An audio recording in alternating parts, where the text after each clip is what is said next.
ഈ ഗുരുതരമായി പരിക്കേറ്റ് ചികിത്സയിൽ കഴിയുന്ന ആളുകളുണ്ട്. അവർ കോയമ്പത്തൂർ മെഡിക്കൽ കോളേജിലാണെന്ന് മനസ്സിലാക്കുന്നു. അവരുടെ ആരോഗ്യനില സംബന്ധിച്ചുള്ള വിശദാംശങ്ങൾ ലഭ്യമായിട്ടുണ്ടോ? എന്താണ് ഇനി ആശുപത്രിയിൽ ചികിത്സയിലുള്ളവരെ സംബന്ധിച്ചുള്ള ഏറ്റവും പുതിയ വിശദാംശങ്ങൾ?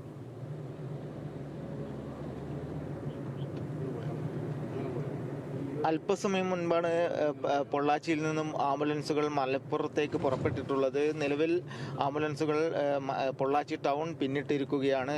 എന്തായാലും 2.5 മണിക്കൂറിനുള്ളിൽ തന്നെ മലപ്പുറത്തേക്ക് ആംബുലൻസുകൾ മൃതദേഹം വഹിച്ചുള്ള 9 ആംബുലൻസുകളും എത്തിച്ചേരും.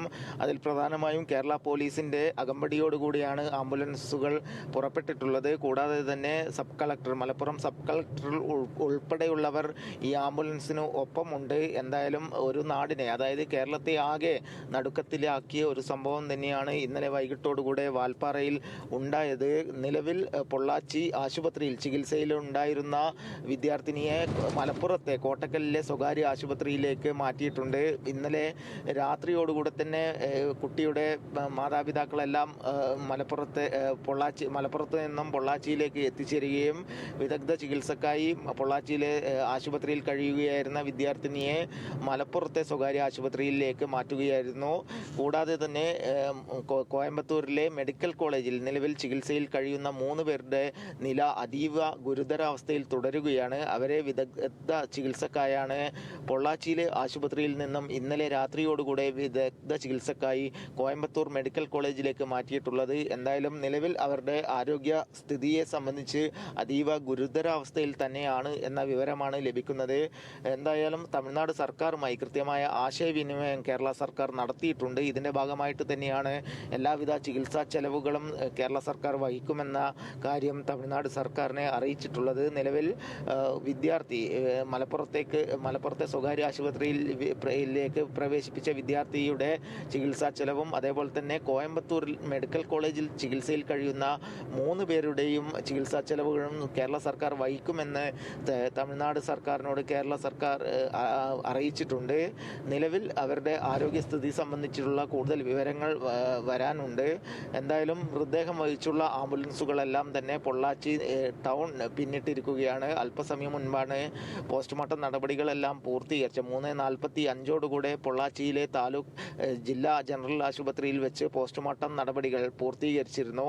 അതിനുശേഷം മുസ്ലിം മതാചാരപ്രകാരമുള്ള ചടങ്ങുകളെല്ലാം പൂർത്തീകരിച്ച് 6 മണിയോടുകൂടിയാണ് 9 പേരുടെയും മൃതദേഹങ്ങൾ വഹിച്ചുള്ള ആംബുലൻസ് പുറപ്പെട്ടിട്ടുള്ളത്. അതിൽ പ്രധാനമായും കേരള പോലീസിൻ്റെ അകമ്പടിയോടുകൂടിയാണ് ആംബുലൻസുകൾ കേരളത്തിലേക്ക് വരുന്നത്. കൂടാതെ തമിഴ്നാട് പോലീസിൻ്റെ അകമ്പടിയുമുണ്ട്. അതേപോലെ തന്നെ മലപ്പുറത്തെ സബ് കളക്ടർ ഉൾപ്പെടെയുള്ളവർ ഈ മൃതദേഹം വഹിച്ചുള്ള ആംബുലൻസുകൾക്ക് ഒപ്പമുണ്ട്. എന്തായാലും കേരളത്തെ ഒന്നാകെ, മലയാളികളെ ഒന്നാകെ ഏറെ ഞെട്ടിപ്പിച്ച സംഭവം തന്നെയാണ് വാൽപ്പാറയിൽ ഇന്നലെ വൈകിട്ട് 5 മണിയോടുകൂടെ ഉണ്ടായിട്ടുള്ള അപകടം. അതിൽ 9 പേരാണ് മരിച്ചത്. 7 പേർ സംഭവ സ്ഥലത്ത് വെച്ചും 2 പേർ പൊള്ളാച്ചിയിലെ ആശുപത്രിയിലേക്ക് എത്തിക്കുമ്പോഴുമാണ് മരിച്ചിട്ടുള്ളത്. ആ മരിച്ചവരുടെ മൃതദേഹം വഹിച്ചുള്ള ആംബുലൻസിൻ്റെ വിലാപയാത്രയാണ് ഇപ്പോൾ നിലവിൽ ആരംഭിച്ചിട്ടുള്ളത്. മലപ്പുറത്ത് ഈ വിദ്യാർത്ഥികളുടെയും അതേപോലെ തന്നെ അധ്യാപകരുടെയും പൊതുദർശനം അടക്കമുള്ള സജ്ജീകരണങ്ങളെല്ലാം ഒരുക്കിയിട്ടുണ്ട്. കേരളക്കരയെ ഒന്നാകെ ഞെട്ടിച്ചിരിക്കുന്ന ഒരു സംഭവമായി മാറിയിരിക്കുകയാണ് വാൽപ്പാറയിലെ അപകടം. ഇന്നലെ വൈകിട്ടോടുകൂടെയായിരുന്നു 5 മണിയോടുകൂടിയായിരുന്നു അപകടമുണ്ടായത്.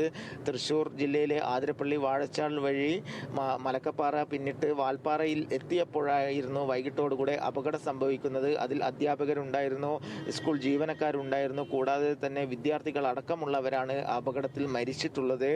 ഏറെ ഞെട്ടിപ്പിക്കുന്ന ഒരു കാര്യം ആ സംഭവ സമയത്ത് അവിടെ ഉണ്ടായിരുന്ന മലയാളികൾ അടക്കമുള്ള വിനോദസഞ്ചാരികളുടെ വാക്കുകളാണ്. കാരണം അപകടം നിറഞ്ഞ ഒരു ദുർഘടമായ പാത തന്നെയാണ് പൊള്ളാച്ചി വാൽപ്പാറ മലക്കപ്പാറ പാത എന്നാണ് ഈ ദൃക്സാക്ഷികൾ അടക്കം വ്യക്തമാക്കിയിട്ടുള്ളത്.